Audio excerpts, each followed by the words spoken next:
Hello, everyone, and welcome back to another episode. Today, we are here joined by Angelica, who is a property entrepreneur and is very built in the architectural and BRR space.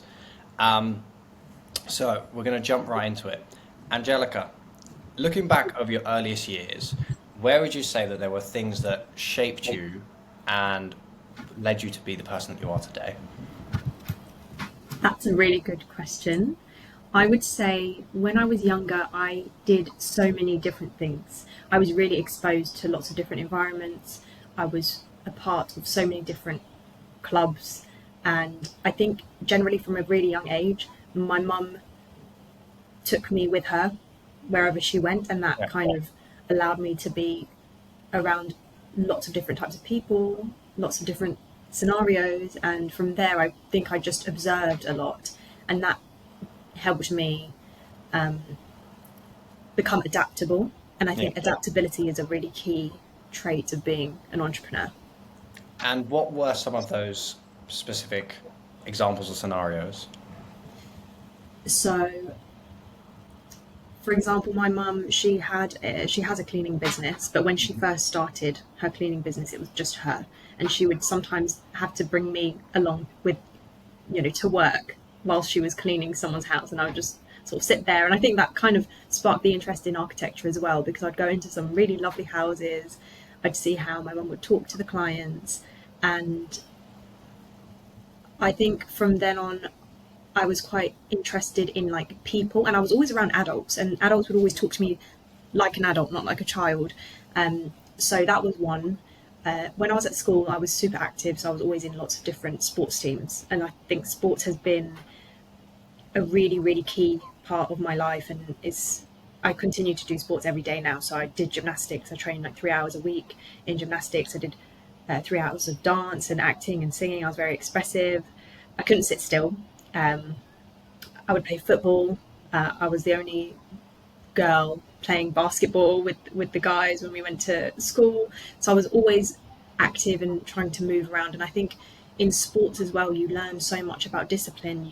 You learn that a win doesn't come easy, and it teaches you to have thick skin. It teaches you that rejection or failure is not the end of the journey. Mhm. Um, and I think that, and knowing that you can do something because you've drilled the skills or you've practiced enough, and that was just a bad run, gives you the energy and the drive to go again. I think that's where self belief comes from as well, and that's Yeah. what I've noticed in a lot of entrepreneurs is where they've been put in lots of different environments, and they can tell themselves like, I know how to swim. I might not know exactly what I'm doing, but I know how to swim and I'll find a way. Yeah. No, I think that's two very good points there. I mean, one of the first questions I'd like to ask before we go back onto sport is actually, so would you say your mother was a very influential person in your life then? Absolutely. She's from the Philippines. Hmm. She grew up in a village with lots of Oh, your siblings. mic, sorry, your mic's gone very It's gone a bit quiet or funny. something. Okay, let me just try and come closer. So, my mum grew up in the Philippines in a village north of Manila, and she grew up with lots of brothers, lots of sisters, and I think her family, well, my grandma had a market stall, and from a very young age, she was also immersed into commerce and trading and selling things and business. And my mum and everyone, I think, on that side of the family have this way of taking something and trying to figure it out, even if they are not equipped with it. It's the mindset, which is super important. It's like, I don't know how to do this, but I'm going to learn. And if I know how to do it, I'm going to do it well. Yeah. My mum is never the type of person to be like, oh, I don't know. I'm not going to try. She's a trier, and she will Mm. try. So there are many, many DIY projects in our house that she's done herself. And that's always given me the belief like, well, if mum can do it, then I can do it. And I've seen my mum bargain in foreign countries with people who don't speak the same language. I've seen her do so many incredible things, and it just gives you the belief that you can do it too.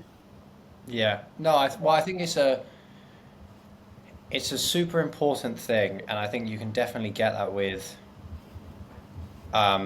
being like a second generation immigrant. Like, so I'm obviously my mum's Dutch and she emigrated over here.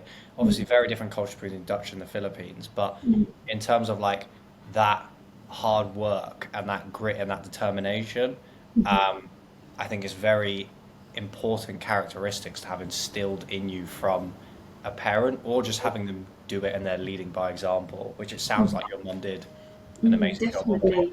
And you have to think that they, you know, she came to the country not speaking English. I don't know Yeah. if your mum could speak English, but to then try and establish a business in a country where you're not fully sure of the culture yet and you're trying to just find your feet. And I think she was only in her 20s when she moved to the UK, so pretty young as well.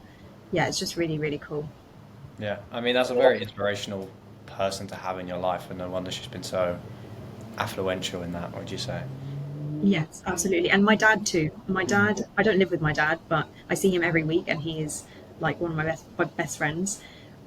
He has always been that place of encouragement, um, reassurance, confidence, and he's the one that will cheer you on and let you know you're doing great all the time. Yeah. And more so than my mum in ways. I think my dad actually verbally says it more. Right. Yeah. And so, how is that in the journey of entrepreneurship? How has that been with support from your parents? Because that's a lot of, you know, that's something that a lot of people struggle with is actually the relationships with family, friends, loved ones, um, when they are potentially going on this journey that is not typical, especially at a young age. Well, I don't know about you and how you felt growing up, Yost, but when I was younger and I was in school, I always felt like this wasn't it for me. I felt like there was always something more, and I just didn't know what that more was. And that's probably why I tried to put myself into so many different industries when I started working. Ever, um, I've been in retail, I've been in law, I've been in architecture, I've been in events, I've been in production, I've been in modelling, I've been in um, now property. There are just so many things that I put myself in because I'm trying to find something that really aligns. And when I finally landed in property, I think I was like, but the back to your question on support, it's having the people around you who are not going to weigh you down, I guess, or to be like, okay, I trust what you're doing, or I don't know really what you're doing, but I trust that you have your head screwed on and you're going to navigate your way through this. That's definitely how my parents have been. Mm.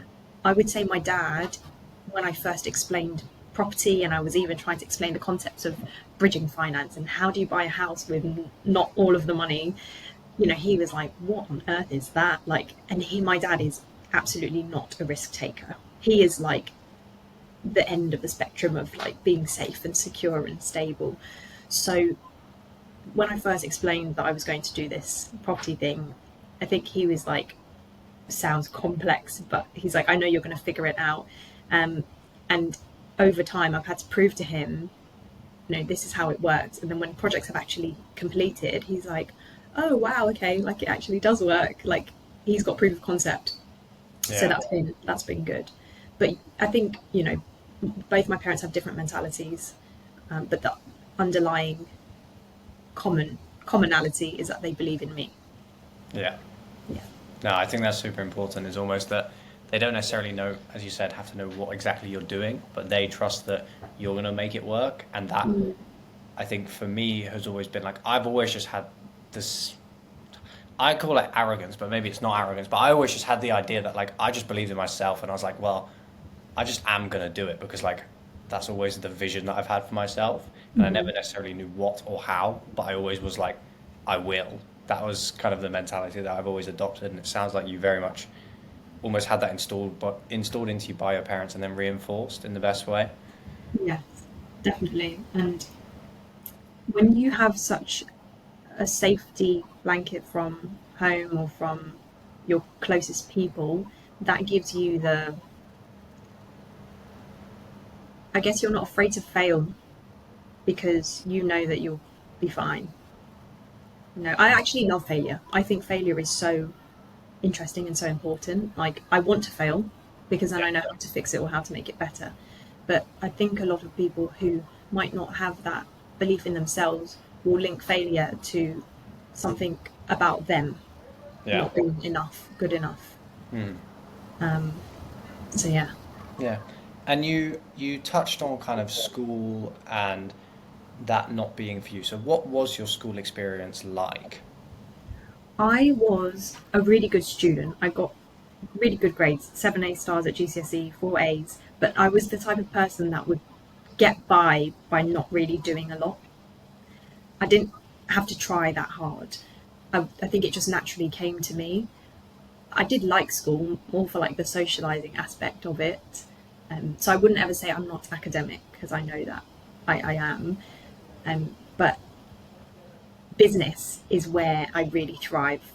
Like an office job, I don't enjoy so much because I feel like I'm contained and I'm in one place. But when I went into the film world, which we'll get onto, I'm sure, Mm. that's when I was like, I love this chaos, and and that's when I got to really understand my strengths and skill set better. Okay. So when do you think was the first time, or at what age did you start pushing against the conventional ideas that you kind of, held up generally? That's a good question. Okay, this isn't that different, but I guess when I was 22, I think I just graduated from Nottingham Uni studying architecture. I then moved to New Zealand for two years, and I Yeah, worked out there for 2 years. And that's quite a young age to move to a country and just like live your own life without your absolutely. parents. That I loved that phase of life. That was such a cool time, and you're really like on your own. I had to have my own car. I had to navigate my own housing, rent, find your own friends, find a sports club that I wanted to be a part of, so I could make more friends. Already, I think that's beyond what a lot of people might push themselves to do. But I like uncertainty, and I'm a very curious person, and I love to learn. I totally understand if people prefer to be more comfortable and around their familiar environment. That's fine. I guess yeah. So when I was 22, that's what happened, and that teaches you to rely on yourself a lot and to become very independent. And I've always been independent, but even more so, you're in a different country. There are things that your parents can't help you out with. Yeah. They can't just jump in the car and come and see you as quickly as what you might need. So yeah, I really had to find my feet and just fly. Okay. No, I mean that's super, super interesting. So you mentioned university. I actually also went to the University of Nottingham. I didn't know that. I didn't know that you'd been. However, I only went for a year and I ended up dropping out actually. But so obviously I've been there. I know it very well. Yeah, What was it that pushed you to university? Because a lot of people, especially young entrepreneurs, and that might be a great bit of hindsight that you can give. yeah, So, for example, for my story, I, unlike you, was not a very good student. So, did mediocre in my GCSEs. I wouldn't say I'm not smart or academic, just did mediocre. Didn't have the attention span, would rather play video games. Got to my A levels, and suddenly I could pick three subjects I enjoyed. So I picked three subjects, really enjoyed it, got straight A's, went to a good university. Um, but because that, for me, the going to a good university had never been on the cards. No one in my family thought like, oh yeah, Joost is like going to go to university and do that kind of pathway. Um, so there was not, I wouldn't actually say a pressure from my family. I would say a pressure that I felt that like I now had these grades, and admittedly I'd worked very hard for them. But I had these grades to have that opportunity to now go to a good university, which I never thought was on the table. But I remember, because it was COVID for me, and I remember being sat there with my mum, and we were talking about it. I was like, and I was studying business management. I was like, I'm not really sure I want to do this. Like, I was like, and I started looking at different courses that I could maybe transfer to and stuff like that. Ended up didn't transfer course and went for a year, was pretty miserable and ended up dropping out. Um, but for you in that situation, when you kind of pushed through, went to university, did that kind of stuff, what hindsight or, you know, advice would you give to someone who's now kind of looking up to you and thinking like, that's something I really want to do? Would you say that university experience fed into that well, not so well? Would you still advise it? Kind of for the younger people who are very much in that crossroads of their life now. so coming from parents who didn't go to university, I think for them they put university on a pedestal, Yes. and I went to very competitive schools, and so that was also something that I was up against. And so I was trying to get into the top of the top universities. I'd applied to Cambridge, I got rejected. I'd applied to some other really good universities, and my goal was to go to a very established uni, prestigious uni, and Yeah, to a come out prestigious with, Russell group was the thing yeah, about it. Yeah. exactly. And then you get into it, and it was when I was doing architecture that it felt a bit like wishy-washy. It was very subjective, and I mean it's a creative subject, so that doesn't, yeah, that's probably why.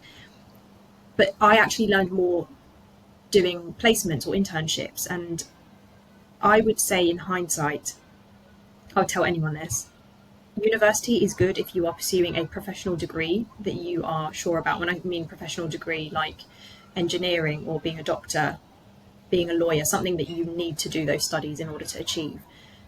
If you don't want to do any of those pathways, then I would say don't go to university to learn. I'm not going to name a subject, but just don't do a subject that Yeah. isn't down one of those pathways. It's good for like the experience of like life, but no one actually does that much learning, I don't think, at uni. And to be honest with you, in my property journey, I've learned way more about not just property, business, life, myself, soft skills, people skills, negotiating, conflict resolution than I would have done at uni. So I don't think uni is necessary.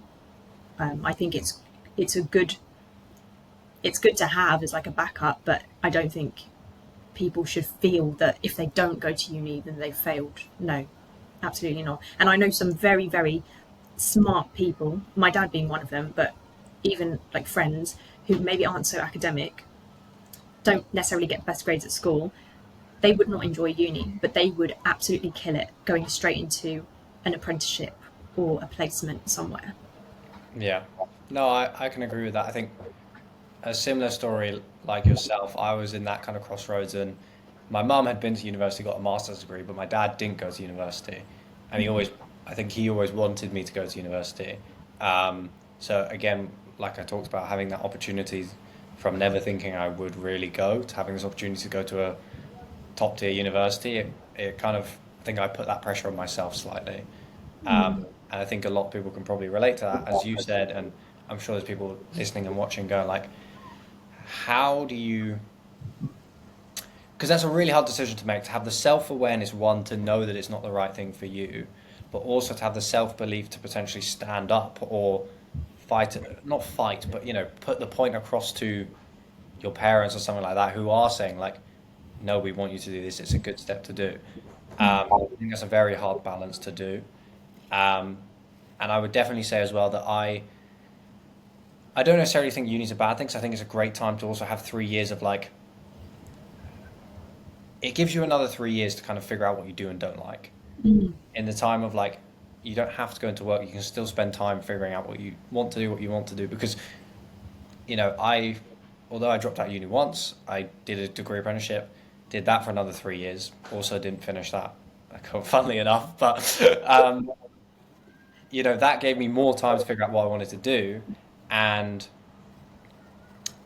still allowed me to say to people, yeah, I'm just doing an apprenticeship or I'm going to uni or whatever. And most people know that studies are not really ever that full time, like they're points. So I think it's a great point that you made. Where did you started studying architecture. Where did that love for architecture come from for you?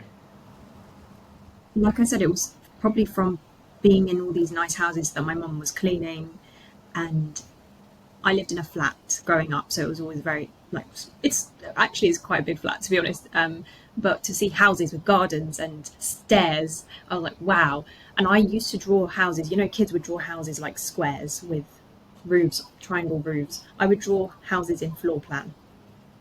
That was my That way. is odd. Yeah, Yeah. that is odd. I used to.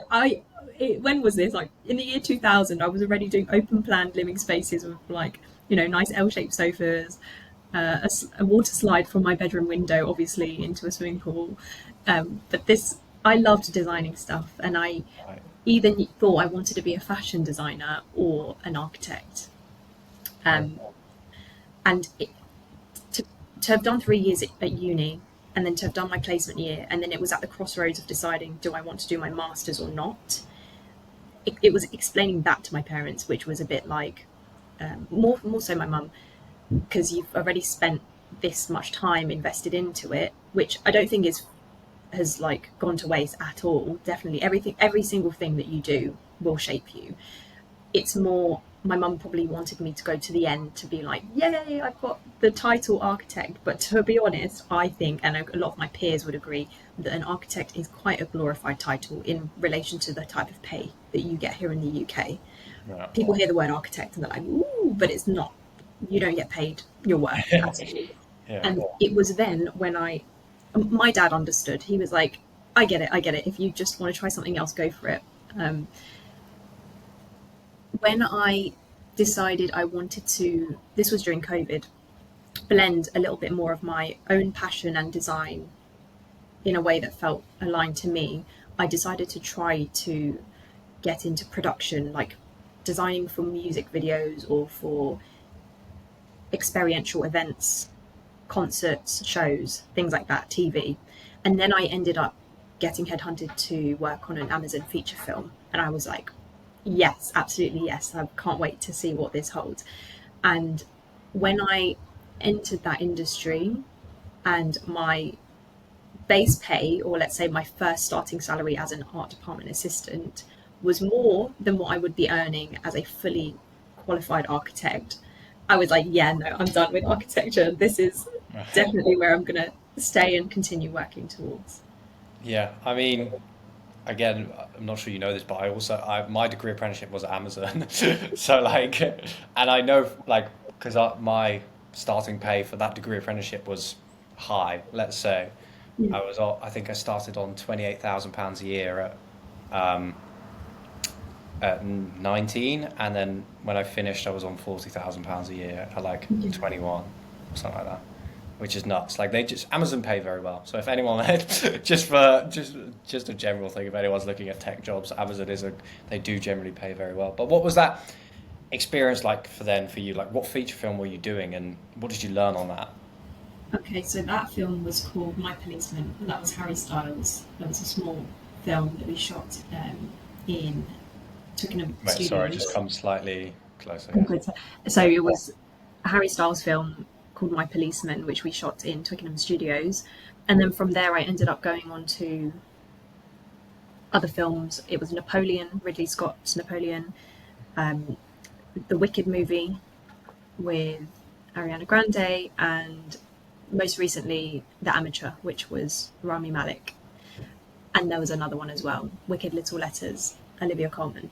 So I'd say there are so many people involved to make a film happen, and you've got to coordinate with everybody really, and you've got to be good at talking to people. You've got to be very, very quick on your feet. You have to be able to prioritize. You need to communicate really well. Because if things go wrong in film, it's not good. Like there's only one day where the camera crew are going to come in, and you've got to be ready for that day and make sure everything is on time. I really loved helping to orchestrate all of that. I loved being not in one place, so you get to drive to locations, you get to see really cool places, and you've got to drive to different departments and meet people. And it was just very full of variety, but also a balance. And I think that's essentially what property is as well. It's like so varied. It's a bit of being at home and then being out and about. It's people, a lot to do with people, and then watching a vision come to life. So there's definitely things that have translated across from film Yeah, into property. yeah. Because how do you get into an industry like that? Because a lot of people would ask the question of like, it feels like such a protected thing almost of like, how did you break into the film industry? Like, how did you do that at such a young age? Yes, good question. So during COVID, everybody started to think about their life, a little bit more and where they wanted to go. I was like, well, I want to be a set designer. How do I do that? So I obviously have to be around people who are already in that industry. So I started to follow people on Instagram. I started to upload my profile onto some online, let's call it lower paid film jobs. I did some stuff for free. I did some stuff for £100 for a day. But in those moments, you meet connections, and then those connections refer you onto this, and then they refer you onto this. And I ended up getting an email from an art director who found my profile on one of these low-paid platforms, because he was very big on bringing new talent into the industry, and he was actually the chairman of art directors within the film industry. So yeah, if it wasn't for Kevin Tynan Hill, then I wouldn't have got into the film industry. So yeah, I think it's, like I said, having a goal in your mind and then exposing yourself as much as possible so that people or the universe knows you're out there to receive that. I think, well, I think what you just basically said and outlined is a critical success factor. Like, I think what you've said there is basically what anyone looking in any type of industry should do. And I think it's the almost the initiative that a lot of people lack to do that. And that's what you see between the ones of like, you know, the ones who make it, quote unquote, or get to those kind of positions, and then the people who don't, where they go like, you go like, oh, you know, so and so just got handed something, but like actually no, Angelica put hours on the back end of exposing herself to it and getting out there that actually led you to get that opportunity by Yeah. working for free doing that. And that's a critical success factor that I'm sure translates to property and any other business. I think like taking that initiative, and one of the big things that I talk about in my organization with my mum is like we want employees and we want people who work with us who are proactive, not reactive. 100%. That's Um, actually one of my company values too. It's having staff who are growth minded and never want to be stagnant. yeah, exactly. So I think like what you've outlined there is a perfect plan for anyone looking to get into any industry of like, right, go out, work for free, network, do this, do that, and you make connection upon connection. And I'm sure as we touch on to kind of your property journey and stuff like that, like for us, like all of our biggest deals and things have all just come out of like connections and people. It's not come out of like Instagram, cold calls, whatever other things people tell you that you need to do to grow a business. Generally the biggest one is actually just like who you know and how you meet them. Yeah. And the fact that we're even having this conversation now is an Just example because of of that. network. Yeah. Yeah, Of a exactly. network, and then reaching out to somebody who you thought might be in this on the same pathway as you. And that, even when I tried to enter the modeling industry or the commercial acting industry, professional dance industry, I knew if I wanted to get an agent, if I wanted to be good, I needed to have some kind of credible portfolio behind me. I had to find photographers or videographers willing to take shots so that I could present something to these agents. I couldn't just rock up into an agency and be like, hi, sign me. So again, you're out there finding people who want to collaborate on that level and are happy to, because it's a win-win for the both of you.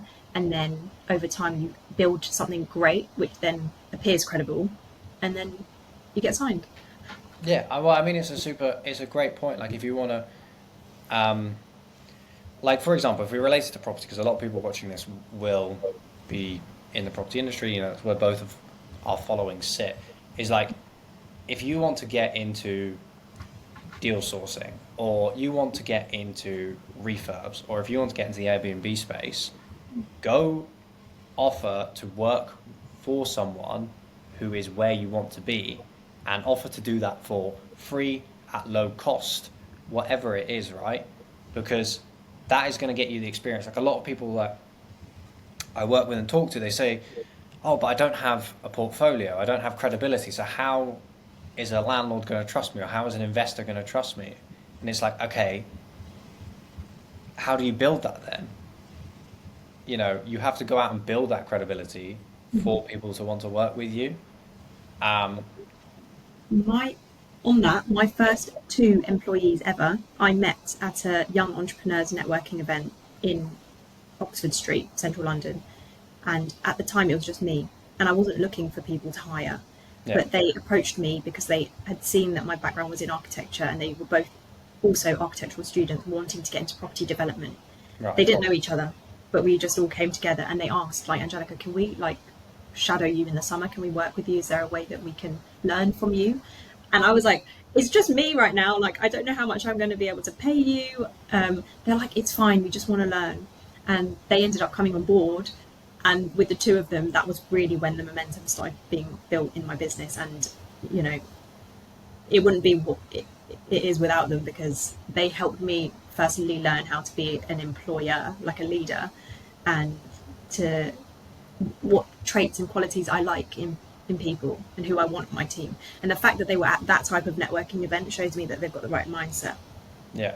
But I think it's so much about like if you are looking to get into an industry, Mm. um, you need to think that even if you work, even if you know you think your time is valuable or X, Y, Z, or like you think your time is valued at this, the sacrifice that you have to make as the employer. So as Angelica, you have to invest time, money, energy into these people. So even if they are working for free, you're still technically at a net negative in a way, unless the investment returns and they produce something that's actually for you sellable. But to begin with, that initial whole period is actually an investment on your side, and that's why going to shadow someone, like you said, like these guys who, or girls or guys, I don't know if it was a girl, but the people who have come to work with you have basically approached you, said, we'll work for you for free. And you're like, well, it's just me right now. But at least, you know, they've given you that kind of ability. And I'm sure they've learned. Now they're on your team. Now they get paid. Yeah. And you've created a win-win solution for both parties in that. Yeah. And some people have to understand that they were getting paid before I was paying myself. Yeah. That happens a lot in startups, because for us, or for the founder behind it, we believe in it, you know, and we're just going to put everything that we can into this baby and watch it hopefully take off. But I don't want people to work for free for me. I always paid them, like, from the Yeah. beginning, even if it was like not a lot. um, but yeah, people have to also appreciate that it's, like you say, initially a bit of a step backwards for maybe the founder needing to train you, but then eventually it should work out and help them. Yeah, absolutely. I think one of the things that has to be thought about is like, and I like to ask yourself as a human being, or having a bit of that self-awareness that we talked about previously, is if you want to go work in a startup or a small business that's young, you need to appreciate that one, the security is potentially not going to be there, and two, that you you're giving up some of that short-term security and potentially pay and sacrifice for the potential to be massively rewarded in the future. Like, you know, if you talk, you know, we've both worked with Amazon, or Nvidia is a very big one at the moment. I think there's a statistic like 20% of Nvidia's employees are millionaires because Nvidia gives stock options to people, and because their share price has exploded in the last 2 years, the people who've stayed there for a long time and accumulated that have now all become millionaires.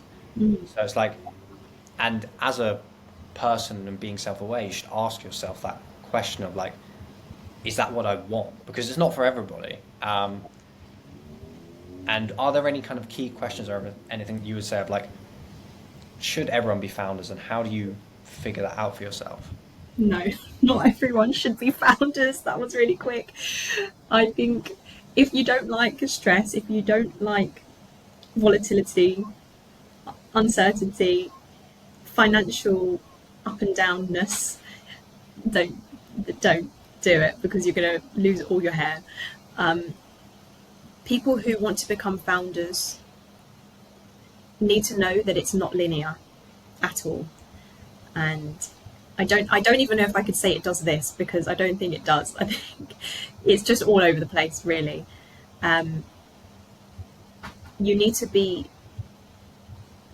well, where was I reading this? It might have been a Hormozy thing, but it said that one of the key things that all founders and entrepreneurs share is they have this faith, the word faith. And I'm not talking maybe in a religious sense, but just, it could be in a religious sense, it could just be faith in yourself or what you're doing.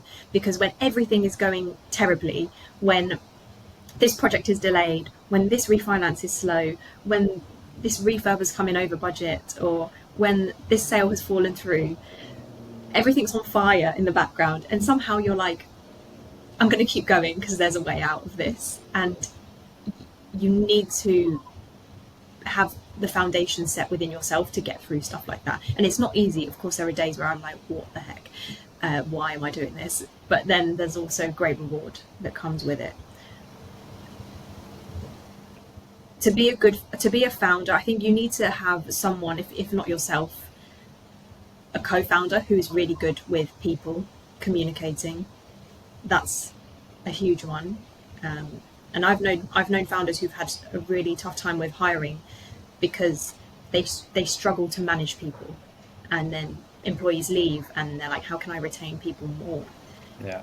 One thing I always want is for anyone who ever comes to work with me is to feel like they're growing, and to feel like they have a safe space to express their opinions and that they're going to be considered, and for it to be very collaborative and there's no stupid question.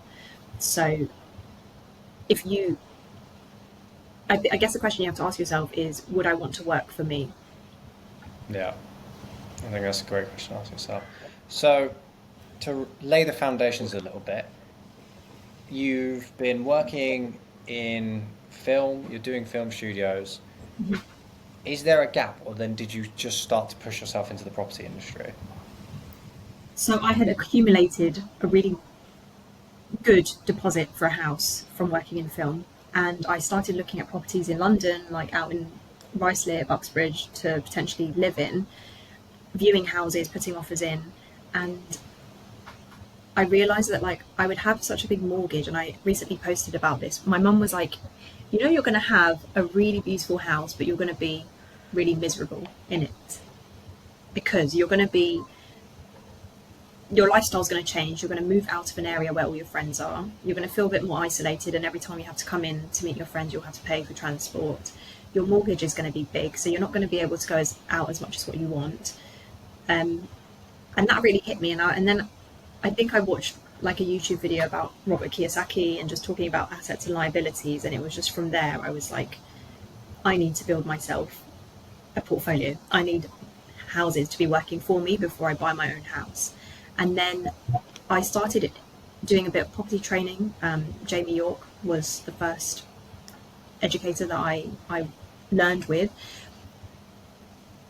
I did one of his like 12-week training programs, and then at the time the film industry basically had a strike, like a writer's AI strike. Yeah, I know about that. And that was at the same time that my contract for the amateur had ended, or just ended. So that meant for me, I wasn't sure of where the next film job was going to be and when that was going to start. No one was sure. And so I was like, well, I'm training in property. I have the opportunity now to commit to their academy level, which is like a 1-year long mentorship program. I have the money to do it. I want to do it because I want to learn everything I can about property. And this timing just seems like it was the universe being like, Stars aligned, yeah. yeah, just pause, Angelica, go for property. And so I did. And I invested a lot. I invested, tens of thousands into my own education. And that sum of money, if I didn't tell my parents how much it was at first, because I just know that they would have been like, you spent what? Literally as much as a degree is at uni. Yeah. And that was the best degree that I've ever done, honestly, because I am where I am now. A lot of people will have a side hustle and they will work their main job until their side hustle can sustain them. I didn't have any job anymore, and I was just like, I'm going all in. All guns blazing. You are preaching to the choir about this, because I think it's one of the biggest mistakes that people make, and it's really hard as a mentor or a coach or someone who is just even giving advice, because you can't be the person that says you need to quit your job. But it's very like for me in my story, to align it with you, to the reason why I have this belief is I was very fortunate in the job that I was doing, and the apprenticeship that I worked at was highly remote, so I could be very flexible with my hours. I had to work very hard to begin with, but it means I could kind of do property and the side. But I'm with my mum, and my mum was a marketing director at a marketing agency on a 70k a year salary. So, kind of very much above average salary, doing very well. And I think we were making maybe £2,000 to £3,000 a month in our property business, and she quit her job. She handed in her notice, quit her job, and the reason that we said, we were like, look, we've invested just like yourself tens of thousands into education, and spending all this time in, we're spending more time in getting properties, that kind of stuff. And we were like, well, we can't let this fail anyway. So what's the point? Like, we are not going to be able to grow and see the success we want to see if you're working a full-time job, because she is part of the backbone of the business, and my mum is a super intelligent woman and super incredible, and the business wouldn't be where it is without her today. Um, and we took that risk, and it paid off. But it's part of that kind of self-belief and ignorance or arrogance or faith or whatever you want to call it. Um, and clearly, you've got the same story. And I think a lot of the people that I have seen grow in, closest being the property industry for both of us, but even outside that, is like they're not working a 9 to 5 job and have this side hustle that they're trying to support it. They are all in on their side hustle because it's their business, and then it just grows 10 times quicker. And two things that's just brought up. One, we have to appreciate, or I have to appreciate, that I'm living with my mum. I don't know if you're living with your mum, but No, I moved out, but I moved from London to Leeds. Okay. So that was one of the big reasons I did it, is the affordability was Yeah. insane. So I guess I was in a privileged position where me and my mum have a good relationship. I'm living in The her house. audio has just gone a bit. Sorry, so No, it's all right. my laptop's fan, it's just going crazy in its heat right now. That might be it. So I am privileged enough that I live with my mum. And It's doing it again. Wait. Oh no. Okay. I don't know. It's really loud. Uh, Okay, I'll try and talk now, and you just tell me. yes, it seems to be okay now. So I'm in a privileged position where I live at home with my mum, and she was able to support me through, and let me tell you, an 8-month slog of no income. And I couldn't explain to friends, like, when you say, oh, I haven't been paid since August, and you're talking to them from March the following year, they're like, oh, okay. I'm like, they just don't get it. Like, 8 months of no income and just eating into savings, but that's what I did because I had belief. So that's number one. I totally acknowledge that not everyone is in a fortunate enough position to have someone to rely on like that. Yeah. And number two is that sacrifice comes with incredible amounts of stress, because I'm literally watching my current account just drop down into zero all the time, and then a paycheck just brings me back above board where I know I'll be okay. Seeing that and kind of compartmentalizing your success to what your bank account looks like right now, I think is also really important, because there are times when you can have like 20k in your account, you can have £100 in your account, and it can like fluctuate so much in property. But knowing that you know how to make money, or you're going to find a way to make money, I think those moments when it got scary is when I became really innovative. It's when I found other ways to make money, because I was like, shit, I got to pay my car, I've got to pay the insurance, So that is totally real in the entrepreneurship world, and if you're not prepared to do that, then don't do it, because it will be really uncomfortable. No, I completely agree. And I think being young, and a lot of people don't realize this, but being young and not being held up with, for me, it was like, I moved to Leeds, I think my bills were like £1,000 a month. Or if you're living with family or whatever it is, being young is almost one of the biggest assets you have. You think like, X, Y, Z reasons why it works against you, but the fact that you don't have children, the fact that you don't have a mortgage, all these kind of things that really hold people back from taking that level of risk is also why they struggle to potentially get that level of reward.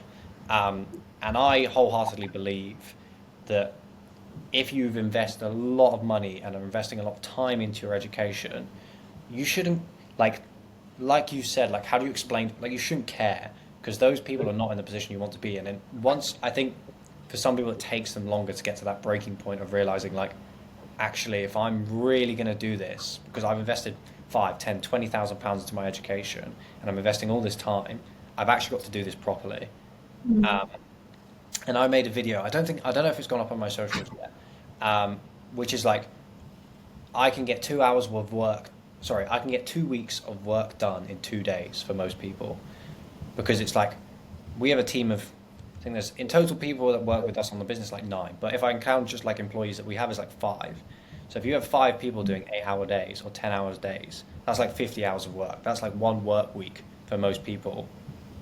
And then if you times that by two, that's 2 weeks. And most people, you like you said, you have to wait that 8 months, that 12 months, that 6 months, whatever it is, and then you start to see the return on investment on all that time you've put in and the kind of relationships, all the things you've cultivated. But it's just that period is so hard to do. But I would employ anyone, like, take the risk and do it, because it is worth it once you get to the other side. But you just have to have like that raw faith, belief, whatever it is, um, to do it. And I think that's super important. So I I think you made think a very, very good point there. you will know if it's the right move to make. It will just feel scary because it's different, but you will know this is the direction you need to go in. If there's hesitation, or if you haven't done it yet, it's probably because you're doubting it, and you don't want to go into anything with doubt. You need to be like, you need to want to like run through a brick wall mentally. That's how I would describe You it. have to be able to give it your all. That's Yeah. absolutely. So, talking about property, how did you carve out your niche? How did you decide that you were going to offer the services that you offer today? Because a lot of people, just the struggle of properties, it's so broad. Everyone knows you can make money in property, but Mm. like there's so many different strategies and so many different ways to do it. How did you go about carving your own niche?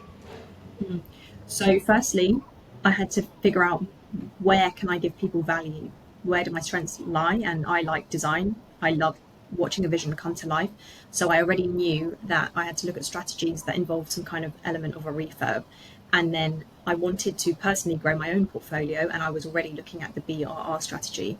And this is when I decided I wanted to do the BRR strategy for myself and for other people. And it's now become what it is now, which is an A to Z sort of done for you property investing service, where I will take people and help them through investing, conveyancing, obtaining finance, doing the refurb, and then the exit.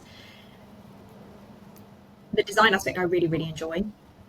There is every day is a learning day still, and I'm still refining really what my niche is, because right now I'm heavily focused on BRRs and flips, but I feel like this is still an area I would like to go into, adding value or helping landlords or homeowners look at potential ways to increase the GDV of their house. Stuff like this is quite fascinating to me. So yeah. Yeah, it's that creativity. And I think that's a super important point, is like, if I use someone else, for example, someone that I know, they were a builder, and obviously I'm very heavily invested in rent to rent and Airbnb, so completely different. But this guy was a builder, and he came to me and he was like, "Yost, I really want to do rent to rents," and I think we had a 30-minute conversation, and to very much summarize it quickly, is from that conversation, the point was actually he shouldn't do rent to rents, because we sat down and we were like, okay, these are the skills and this is how we've built our portfolio, i.e., by software, negotiations, sales, cold calling, networking events, whatever. If you ask me to do a cost up a flip or rip down a wall, look at me. I'm not going to do that. That's not me. That's not me at the end of the day. But I knew where my strengths lie, and we had this half an hour conversation, and we sat there and like, you have trade experience, knowledge, network. Why are you doing something that just doesn't revert to your strengths at all?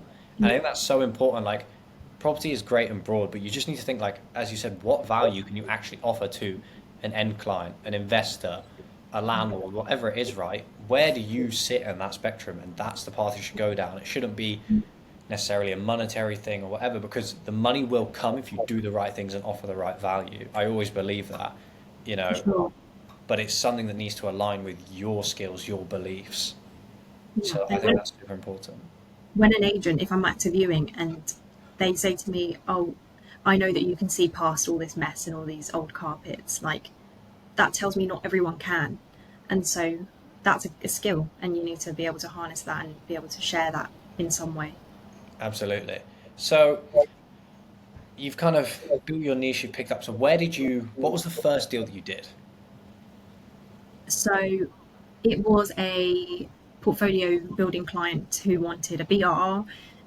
They gave me a budget. I found them a property which was a three bed, no, it was a two-bed end terrace in Dudley, and we ended up converting it into a three-bedroom property.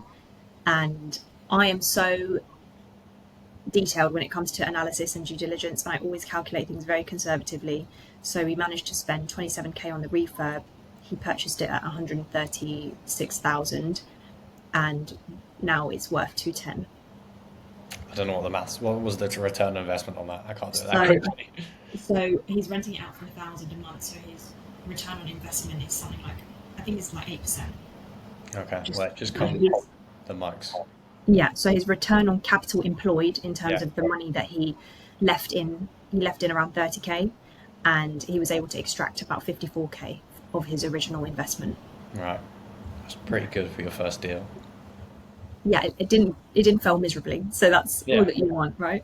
Yeah. Well, I think a good thing that I would actually like to touch on as well is break some beliefs of like people who think about BRR and spend months or ages waiting for this perfect deal of this all money out, whatever thing that you see on social media. Break that for me. Break it down. I will break it for you. I have been scouring the same patch for 2 years, and I have yet to find an all money out deal. Just so when I speak to clients and they come to me and they're like, oh, so I take out 100% of my investment, I'm like, whoa, whoa, whoa. You're watching videos where that might come up once in a while, but on this strategy where we're just converting it into a single let property, not a HMO, for example, it's really hard to do. We're not transforming a two-bed terrace into a seven-bed HMO. This is a two-bed terrace into a three-bedroom family home. Yeah. You're not going to be able to pull your money out. People need to have their expectations balanced a little bit, because when those types of clients come to me, I don't want to work with them because I know it's going to be a nightmare already. Yeah. So, how do you manage expectation then? Especially as an entrepreneur working with clients, which a lot of people who are starting business will be in a service-based industry. How do you learn how to manage clients and expectation and also learn the power of no when you might be desperate for money? I love this question because this is something that everyone will go through when they first start in some kind of aspect of business.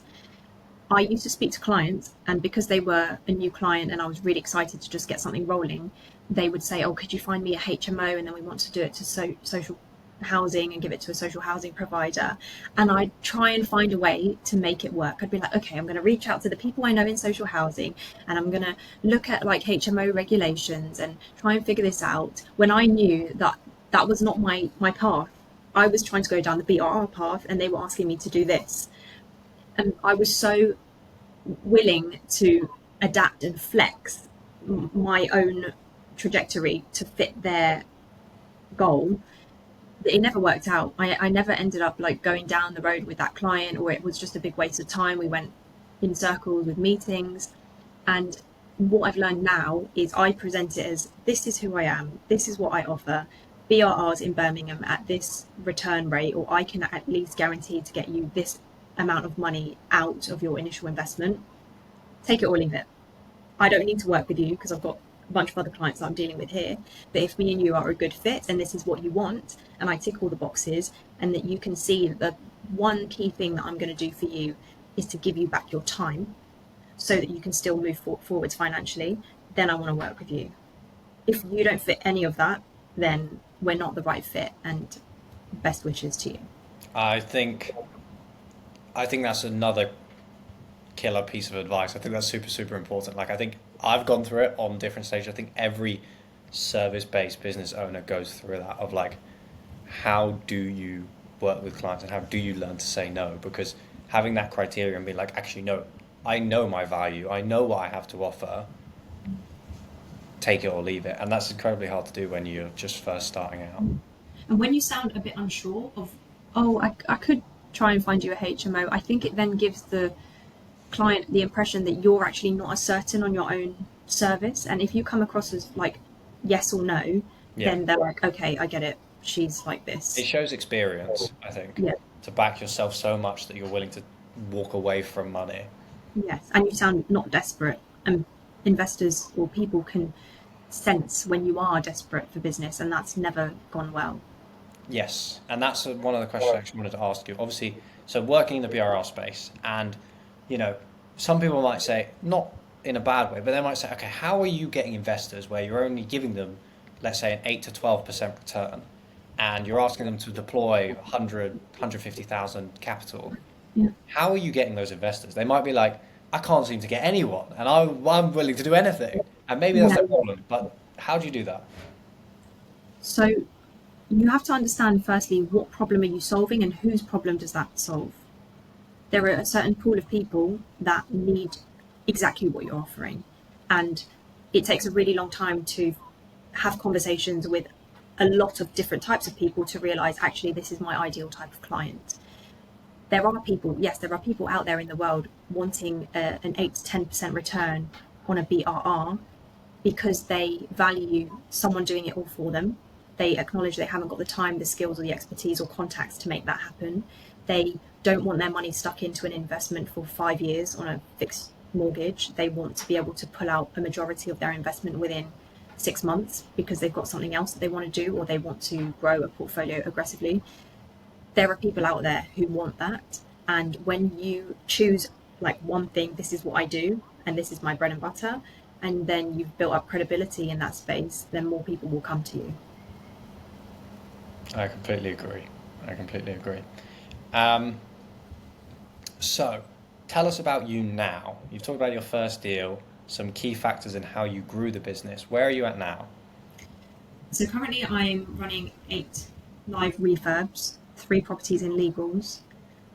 All of the clients that we've completed projects for have come back for a second project, which is like one of my most proud statements that I can say, because I take such care on every project to make sure that it comes out as best as it possibly can. I think there's so much that happens in the background that my clients are not even aware of. It's these small conversations, these messages, these calls to different people that happen. But I do that because I really want the best for everyone. I think I've now, sourced over 2.5 million pounds worth of property, and renovating some really beautiful projects. So I have a team of 7 remote, including myself.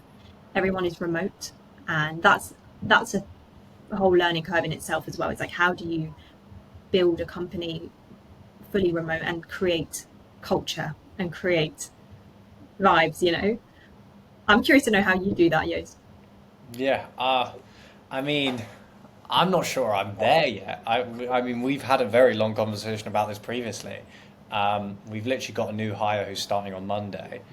Um, and I think literally from that conversation that we had maybe 2 weeks ago to where I'm at now, I think I've really, literally in the last week, I've really started to see the employees and the people that work for us starting to make the moves that I actually wanted them to make.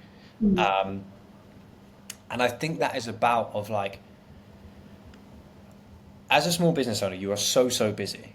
And you have a million things on your plate and I think a lot of small business owners make the mistake of bringing someone into their company and not necessarily actually knowing what they want them to do, and also not actually necessarily taking the understanding or really knowing the fact that actually they aren't you and they don't have all the knowledge or the experience or the, you know, I wouldn't call it drive, but like, as a business owner, the business is almost like your child.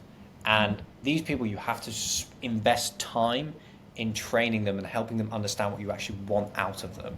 And I think that's one of the key learnings that I've taken is like to get what you want out of someone, you have to tell them. And that's a very simplified version of it. But without that, like they can spend a lot of time doing tasks and jobs, but they may not be prioritizing the right tasks and jobs. So how do you create a system and a flow that allows them to be spending their time on the things that you want them to spend time on, so it drives your business forward? And for us at the moment, it's just as simple as like an Excel sheet with priorities and lists of things that we do, but it's been a massive difference because you can see where people are actually employing their time, and we've literally started to see it in the return on our investment. In that, for us in Airbnb, we're converting more bookings and bringing in more clients, which literally a week ago we weren't doing, and it's been that change within a week of just having that team meeting and culture, and also I think not going too corporate but professionalizing a little bit. I think it's very easy in a small business where you've just been a one man band, two people, whatever, to work, and just like everything's quite scrappy and not having tools and systems and stuff. But as soon as you start to bring on staff who, may have worked in corporate jobs, or they're VAs, or they've not actually worked in corporate background at all, creating some, weekly catch ups, one to ones, review mechanisms, all that kind of stuff Yeah. improves the performance drastically, or that's what I've seen anyway. 100%. And I found as well in hiring, for example, the first person I ever hired for some sort of analyst role or a negotiator role, you're like, I don't even know what to train you on right now. I can only tell you what I was doing. And now that I've hired the second person for that role, I know exactly how to train them. I know exactly what I want from this. And you always get more and more clear on how to set up the best onboarding process Yeah. for someone once you've already got someone in the team doing that thing. The hardest for me is where you've never had to hire that person for the role before and you're like, I don't know what material to give you. But yeah, it does get better. And I've now got onboarding checklists that I prepare. I've got SOPs in place for certain things. Um, there are certain things I'm way more comfortable training someone on because there's definitely a procedure to it. But then stuff that's a bit more like free, for example, communications with solicitors and brokers, where there is so much that could be in those emails. It's quite hard to explain, like, this is what you do here, this is what you do here. But if it's just like clicking buttons, it's quite easy to train them on. Yeah, and I think it's like, if you go back to create a culture that works for you. So like, if you don't, if I'm not a big writing person. I've never been good at writing, but I'm a visual person. So every single one of my, I don't really do SOPs. I do FAQs. It can be a similar thing, really, right? Of how do you do X, Y, Z. For me, it's all done on Loom. Every single thing is a Loom video, and I just even the smallest tasks that I give anyone, I just create like a 2 minute Loom, and then add it to the sheet or tasks, or send it to them and be like, look, this is exactly just how I want you to do it and why. Because if you talk about creating a culture, I don't want a culture of long documents, lots of writing, that kind of stuff. Because I know if I, as an employee, that I get bored reading it. Like, but that's for me. But obviously, I want to hire a culture and create a culture around me of those kind of things. So that's how I try to build it. And I think it's like, build something that works for you and hire people who are not always similar to you, because sometimes you actually need that balance on the other side, which is why it can be great to have a co-founder or whatever else. And I think one of the big things that I've learned about culture is leading by asking questions and leading by example. I think are the two things. Because no one will probably ever work as hard as you in the business, but if you put in 10, 12 hours or whatever it is, and you work every single day, you motivate them. And I think also the other thing that I've found super, super important is like, okay, understanding what motivates them as a person, and then two is creating metrics and performance based on, or creating a reward system based on performance, but still giving them security. Because it's very simple of like, if you give someone completely on commission, it can be very, very hard. And especially when they're beginning, it's very hard for them to lack momentum. If you're training them, that kind of stuff, they're not making any money. So why would they be motivated? But then if they reach a certain point where they're like, well, now I'm overdoing my pay, which happens a lot in corporate companies, it's like, well, I'm working 50 hours a week and I'm still getting paid the same as when I was working 20 hours a week and I had no idea what I'm doing. So that's what we've tried to do is like, even for our VAs, it's just having like incentives that can sit there and be like, look, you do tasks that make us more money, we can give you more money, and Yeah. sharing that across the business. Um, because I think that creates more output, which will increase your revenue at the end of the day, is my belief in that. Yeah. This is really, really important, what you just said. And understanding what people's drivers are. Are they driven by money? Are they driven by security? Are they driven by recognition and praise? A lot of people, no, praise is always, everyone's driven by praise, but giving the people who are like hungry and like from a sales background, like commission on top of their salary is a great way to incentivize them. I'm like yourself, Joost, I am very visual. I like everything done by video or where I can see something, but I feel like I've had to put myself in the discomfort of creating certain documents because I know that even with certain videos, there are still elements maybe that need to be written, and I've done that for the people who think a little bit more logically and need like to read Yeah, through stuff. But yeah, if maybe. I could have everything on videos, then I would do it that way. Maybe, yeah, that's how I've done it for the moment. But as I said, You can use Scribe. Have you ever heard of Scribe? yeah, I've heard of Scribe. I'm definitely in that phase of we're still building all those systems and SOPs, and we're getting better at it. And I think like that's where having someone like at the moment we're developing our website, and my mum has written for the developer the most detailed website brief I've ever seen in my life. Like every single thing planned out, written down. And I probably would have sent like a 10-minute loom of like, I want this, do this. So like that's where I talk about having a co-founder. Like the reason that, you know, I've been able to work with my mum for the last 2 years, and I think we maybe had 2 arguments in 2 years about business. Um, and most people would be like, bloody hell, that's my worst nightmare. It's because we are so complementary, and we don't really step on each other's toes. Um, so she, as I said, can do the detail, the background, that kind of stuff, and that's worked amazing. But like, if we talk about like growing the business, commercial assets, creating new facets in the business, that's me. But that's why it works so well, is because she's not sitting there going like, oh, he's stealing my work or doing this and that. Is so important of having like either having a co-founder or bringing people into your business that can do things that you can't, and have those skills. And I've been, I guess, lucky or incredibly beneficial that one of those people happened to be my mum at the end of the day, and I didn't necessarily have to go out and find that, and it just it kind of made sense from the get-go, really, for me. Yeah, you are very lucky in that sense because many times I've wanted to clone myself and I just can't. Yeah, but the great thing for me is like we're opposites. So like if I know for a fact if we cloned myself and there was two of me running this business, the business would have blown up in flames. Our accounts would be on fire. We'd probably like have outstanding invoices, debt, unpaid tax, whatever it is, right? Because that's just not what I'm good at and not what I do. But I can tell you, like, we'd be selling stuff like off the heavens, but everything else would just be falling apart. Like that would be part of the problem. And that's been, yeah, it's been super beneficial in that sense. Um, One of the things I wanted to ask you about, because you talked about it, like you're waiting, your 8 month period, and then being in an industry like property where, by God, sometimes it can be slow. How do you manage cash flow?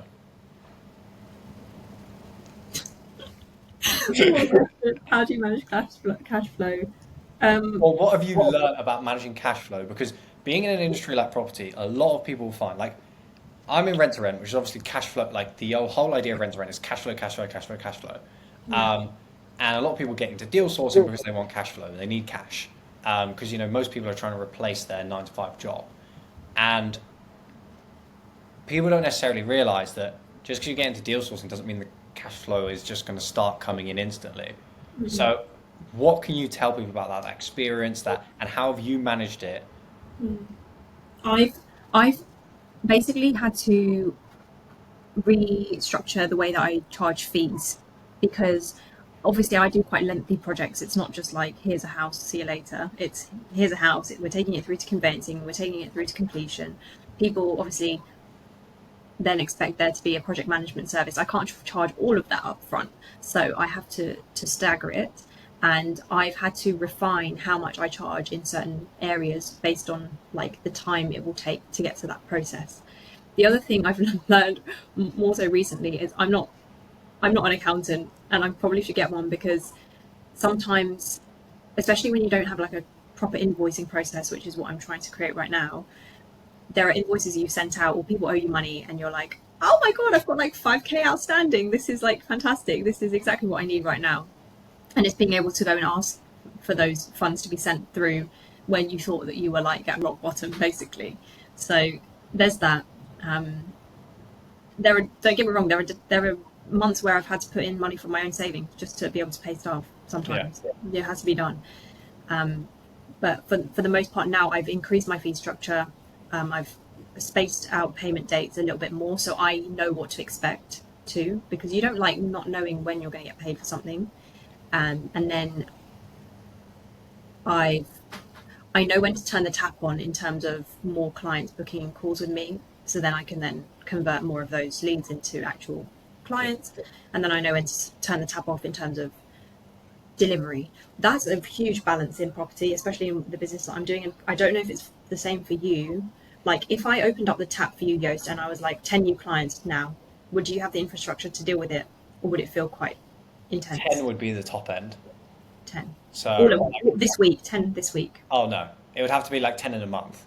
Like we could Okay. take on like 10 management clients in a month, I reckon, is probably at the top end. And otherwise, I'd have to hire more employees, more staff to kind of base that. Because again, on a service-based model, like like I said, I'm the lead gen, I'm the sales, I'm the funnel. That's a lot of what I do for our business. Yes. Um, but you know, just because I sell a client and I get them to sign a contract, onboarding them, setting up their properties, doing their listings, getting the photographs done, videos, check-in messages, plugging them into the systems. That doesn't just happen magically. And um, you've got to go through phases of growth, stagnation, and kind of managing that lead flow because otherwise, um, like you said, if you gave me 10 clients this week, it would probably go up in flames and all hell would break loose because the clients wouldn't get the delivery that's promised. And one of the things that you talk about, which is probably why you're quite good at it, is like if you can get clients who come back, because property is such a, I don't even know what I describe it as, but like you have so many people who reinvest, do it again, or have portfolios, whatever it is. If you have one management client and you get one management lead, and they happen to have 26 properties. So yesterday, for example, the reason I'm saying 26 is there was a guy who filled in a form with us. I called him, didn't pick up. Sent him a message, didn't respond. Called him again yesterday. We had a quick chat. He's a portfolio landlord. He has 26 properties in London. To me, I'm thinking, cha-ching, cash, cash, cash, cash, cash. But that's only one lead, right? And, you can change the entire trajectory of your business or whatever just by making one phone call, one lead, converting one client. But I could also screw up that whole process if I don't deliver on the product that I've promised him. If I've told him we're going to do an amazing job managing your property, we're going to do X, Y, Z, we're going to hit these goals, we're going to do this, and we don't do that, and I don't set the expectations correctly, he's not going to give me those 25 other properties, and he's going to take the 26th one back. Yeah. So I I mean, think that's a super important point as well. and that's kind of what happened to me in business. Is it was like this, and then it just shot up exponentially, and I didn't have the infrastructure to take it all on. And then I've had to like hire in a rush, not in a rush, but you've had to hire but then firefight at the same time, which is really challenging to do and quite stressful. But ultimately it teaches you about capacity, and capacity is very important, and knowing your limits is important too. So I now fully know that what I've experienced and just gone through is something I never want to replicate ever again. I don't want to have that many ongoing projects all at the same time, all on bridging. Too stressful, especially when there's, you know, then the teams on the ground feel spread out, and it's not ideal. So I've like now had to reel it back a little bit more Yeah. and block off my calendar a little bit just so that I can slow down the inflow of leads. And then you just adapt again, adaptability, back to the first point that you spoke about. Absolutely. I think that's super, super important. Um, so the what I would say to kind of start to round off a little bit, I think we've made some very good points. You think you've given a lot of value, um, and we've talked about this a lot. But what is one of the characteristics? If you removed it, you wouldn't be where you are today.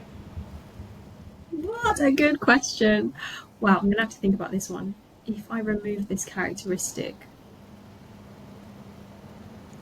I wouldn't be where I am today. There's a word I'm looking for. It's kind of like observant slash aware. Um, Acquiring. I don't know if that's the right word to use. This is definitely not the right word to use. Something along the lines of observant, because I am like a sponge. If I feel like I process things like really quickly. If I'm physically in the environment, if I hear something, nothing goes amiss. Like I hear absolutely everything. People are like, "How did you hear that?" I'm like, my brain is always on. It's always just absorbing and receiving information. If I wasn't like that, I don't think I would know as much as what I do know, and I don't think I would have witnessed enough situations that have occurred for me to then be like, oh, I should never do that, or that's a good idea, I should do this. So being observant and not talking as much and actually just receiving and listening is really good. Yeah, I would say one of the things that I would say is that any guy, man, boy who's listening to this, take that advice because I think that's one thing that women are generally a lot better at than men. I think as a as a man, you're one of the things that's kind of drilled into you is taught to be loud, to be, a leader, whatever it is, just through the values that are pushed on you. But actually, sometimes take a step back and listen to whether it's your partner, your client, whatever, actually understand what they want. And having that skill, I think, is super, super, super valuable. You can So, learn so much just from sitting in a room and being silent and watching everything unfold in front of you. absolutely. And then the final question, Angelica, is 60 seconds. In 60 seconds, you can go back to yourself 5 years ago before you started this. What would you say to yourself? Firstly, I'd say you're doing a great job. You are on the right track. And to keep putting yourself in different environments, continue to branch out into different networks. That will get you so far. And like a word of advice, is that what you mean? Or Yeah, word just of advice, or just, yeah.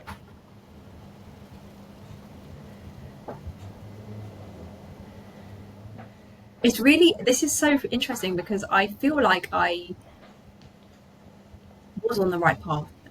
So I don't, I didn't, yeah, I don't want to tell myself, I don't want to tell myself that you were doing anything wrong, but it's really weird that I am where I got to now because I had it in my mind that I was going to get here in some form. So it's just to continue taking those steps forwards.